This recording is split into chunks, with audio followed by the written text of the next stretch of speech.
Hey everyone, Catherine here. Thanks for joining me today. And today I'd like to talk about an operational issue for those of us in the market research and insights profession. Market research and insights teams are under constant pressure to be more efficient, to do more with less, or at least more with the same. But how? We've been pushing on efficiency for a long time now.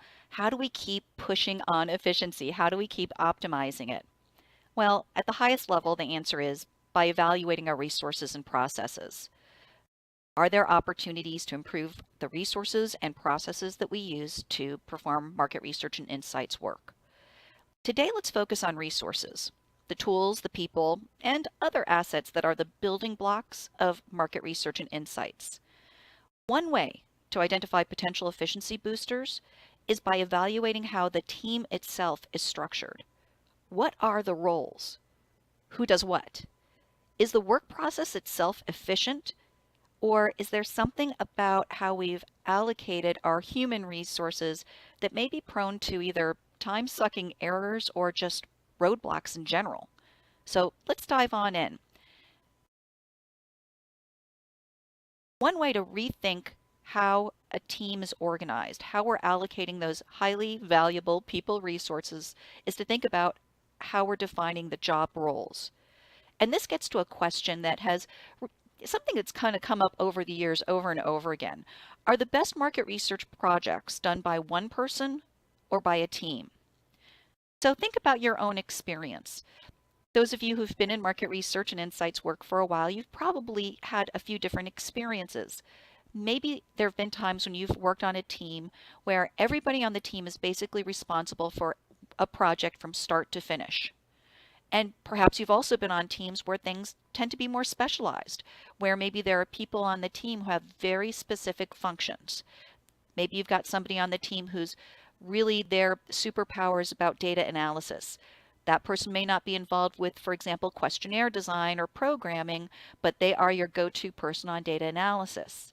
So there are these sort of two extremes that we do see in the real world. The market research team that allows one person to control their projects from start to finish, and the other approach where the team has people who are specialists and they are allowed to really specialize on those areas that are really kind of their market research superpowers, if you will. So if you've been in both situations for you, what was most efficient? Which approach do you think led to the best quality work? Well, there are some trade-offs, right? There are pros and cons just like anything else.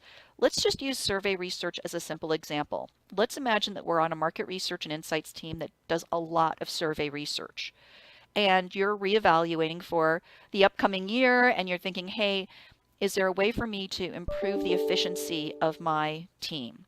Well, you might be thinking, do I want to organize my team so that we've got researchers who do it all, soup to nuts, start to finish? Or do we want to organize our team so that we have specialists? And what are the functions, right? So if we're a team that primarily does survey research, we need people who are awesome at questionnaire design, programming, especially if you do questionnaires that have a lot of complex logic, data collection management, of course, data analysis, which some teams do on a very basic level, but some teams do very advanced multivariate data analysis. Of course, there's the reporting itself, right? And these days we're under a lot of pressure to have reports that look really contemporary and are visually appealing and of course are very short and succinct. So we have to be very concise yet look great. It's very challenging. And then of course presentations. So that's a pretty diverse skill set. So if I'm running a team that primarily does survey research, am I better off having people who are responsible soup to nuts for everything? Do I want, say, 3 or 4 people on a team that all have the same qualifications? Or if I'm working with a team of roughly 3 or 4 people, is it better if I divide people up by their superpower, by their area of specialty? You know, maybe there's one person on the team who's just awesome at data analysis. Well, maybe I should dedicate that person to data analysis. So there are pros and cons to both things. So let's kind of think about what our criteria would be. What's the criteria for deciding whether or not we want the researcher who does it all, or if we want a team of specialists? Let's consider 4 specific criteria: budget management, time management, client satisfaction, and employee satisfaction. Well, in terms of budget management, which do you think is going to be the most efficient? The researcher who does it all, or or the team approach? Which is going to be better for project for a given project's budget management? So I could debate both sides of this. And having been parts of teams and led teams that have been organized both ways, I will say that on the budget management side, there is something to be said for the researcher who does it all. Because when you are one person who's responsible for all of the budget for your project, all of the out-of-pocket expenses or allocation of expenses towards a project, that gives you a little bit of autonomy. You can make some on-the-fly decisions. My expenses on data collection on this part of the project are higher than I expected. Well, then I'm going to sort of sharpen my pencil and see if I can reduce my data collection costs on the other side. So it's easier for me if I'm one person and I'm responsible for my entire budget. Or if my data collection costs are beyond what I expected and during the data collection phase of the project, and I was planning on using some outside help for graphic design, well, now I might decide to shave some of that budget in order to make up for it. So I do have a little bit more flexibility, I think, if I'm responsible for all of the out-of-pocket expenses related to a project. However, one could argue that if you have people who are specialists in the different functions, that they're really going to understand how to negotiate for those costs, and they may be doing more of an active management process. For example, if you've got somebody on the team who really is responsible just for data collection, fielding, acquiring sample from panel companies and so forth, that person probably spends a fair amount of time negotiating with panel providers and other partners and may have that leverage that comes with, frankly, being the point person for data collection. So the specialist could have a little bit more leverage there. So there's a pro and a con. So for your team, what do you think would be best? Do you think you do a better job on managing budget with a researcher who does it all, or if you had the specialist approach? What about time management? We have to meet deadlines. Deadlines are always coming closer and closer, right? We never have as much time as we would like. So if you're working on tight deadlines, are you better off with the researcher who does it all or a team of specialists? Well, one could argue here again both ways. For the researcher who does it all, certainly time management has some challenges. You're basically one person, right? So it's not going to be as easy for you to delegate and sort of load balance with other team members if you're really the one who's responsible for the entire project soup to nuts, right? Whereas with a team of specialists, sometimes there can be some resource allocation, right? So if you find that you're super swamped with your work, for example, if you're the person who's responsible for questionnaire design and programming, and you're super swamped, well, you've got a team of specialists, maybe that's an opportunity for some time efficiency, because if you're focusing really on the questionnaire design and programming, while you're focused there, your colleague can focus on getting things ready and sort of doing some preliminary setup on other aspects of the project, getting the data collection ready to go, maybe doing some list cleaning, whatever needs to be done so that as soon as you're done, the next step is ready to rock. So again, there are pros and cons. What about client satisfaction? If you've got a team that's producing an awesome survey research project, who's going to be producing the project most successfully? The researcher who does it all or the team of specialists? Who's going to most satisfy the client? Well, if I'm a client, I just care that the work is excellent, right? I don't personally care as the client whether or not most of the work was done by one person or a team. However, in my experience, there are some advantages to a team approach. If you take the team approach, you probably have people who are doing the reporting and the presenting that frankly have more client-facing experience.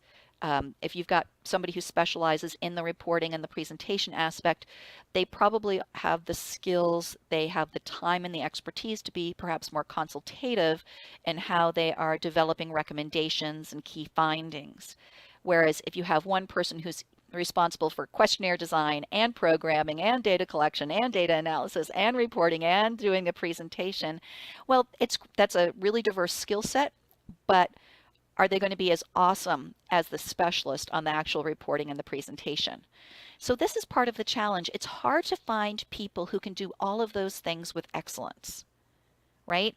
Somebody who's really truly awesome at questionnaire design and questionnaire programming may not be the person who's totally awesome at data analysis or at reporting.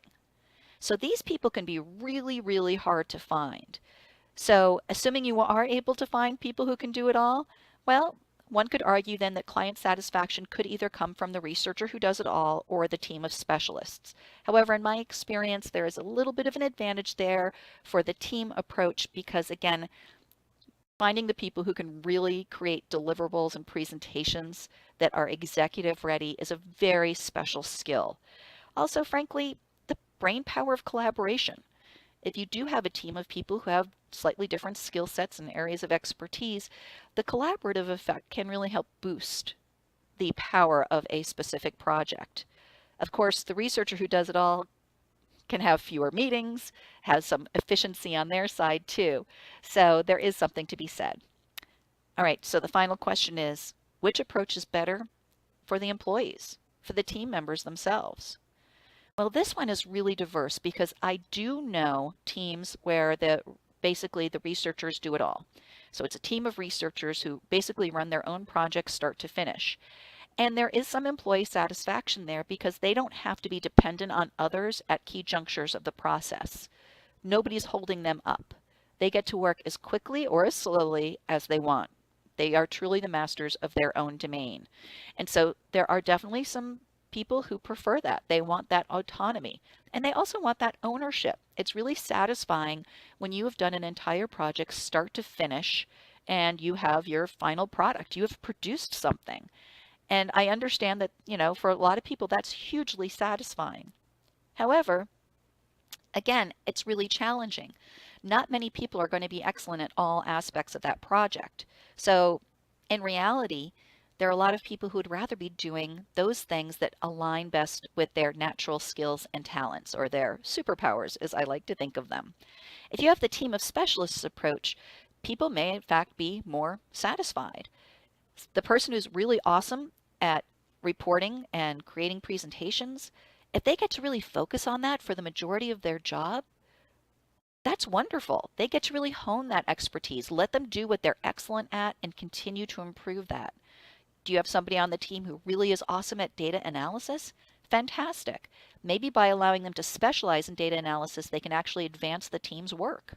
So there are pros and cons to both, but in terms of employee satisfaction, unless you know how to find those very rare birds, the people who are truly excellent at all phases of the research process, that can be really challenging for employee satisfaction. So again, there's no one right answer, and for a lot of teams, the answers here also will be somewhat swayed by the size of your team.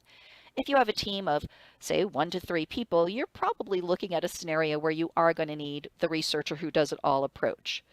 Once you start getting into having a team of 4 to 7 people, now you've got some choices. You have enough resources that you can consider organizing people by specialty. And by the way, I did this myself once. This is going back some years ago now, but I ran a market research agency. We had about 16 people where at one point it became really clear that some people had certain superpowers. For example, we had one young man on the team who was amazing with PowerPoint. And I mean, just a PowerPoint genius. Now, he was a general researcher. He could do it all soup to nuts, but truly, his PowerPoint was just stunning. And so that really prompted us to think about, okay, how do we organize? And we ended up doing it. We ended up creating multiple jobs. So we had one person who was basically responsible for questionnaire design and reporting because we wanted the person who was thinking about the methodology plan and really making sure we were going to meet all the objectives to be very close so that when they were writing the report that no balls were dropped in terms of what were our objectives and what were our data analysis intents versus what's going to actually come out in the report. So we created one job where basically one person was responsible for the questionnaire design and the reporting. And then we created another job where somebody was really responsible for data collection. That person became responsible for everything related to data collection. We also had somebody else who was responsible specifically for excuse me, programming and data analysis. And so that ended up being really important because when you have somebody who's got like really good technical skills, that can be, something that they really enjoy. And we did. We had somebody, for example, on the team at that point who was kind of an introvert, in the most wonderful way. And it just made sense. She was really great at the programming. She was really great at managing certain aspects of data analysis. And by letting her specialize, she was able to take the extra training that she needed. She was able to develop that skill set. She was much happier when we stopped torturing her with PowerPoint. So for me, it worked out really well. Now again, that was when we were about a 16-person team that we made that change. But it really did work out well for us. And I have seen other teams go through this process as well. And of course, things can change over time. So even if you've got a situation where you're kind of in one organizational structure right now, doesn't mean you can't change it. And if you are thinking about plans for improving the efficiency of your team, it may be worthwhile to step back and talk with the team about what is going to be best for keeping things on budget and on time while making sure clients and employees are satisfied. If you've been organized one way for a long time, it may be at least a worthwhile exercise to consider what would happen if you were to organize the other way. If you have any questions or comments, please do leave them here on YouTube comments or on iTunes. And if you found this conversation useful, please do like it, share it with others, and subscribe. I'm also very grateful for any reviews people can offer. Reviews on either YouTube or iTunes really helps us to make sure that these conversations for Research Rockstars do get found by others. Thanks, everybody, and have a great day.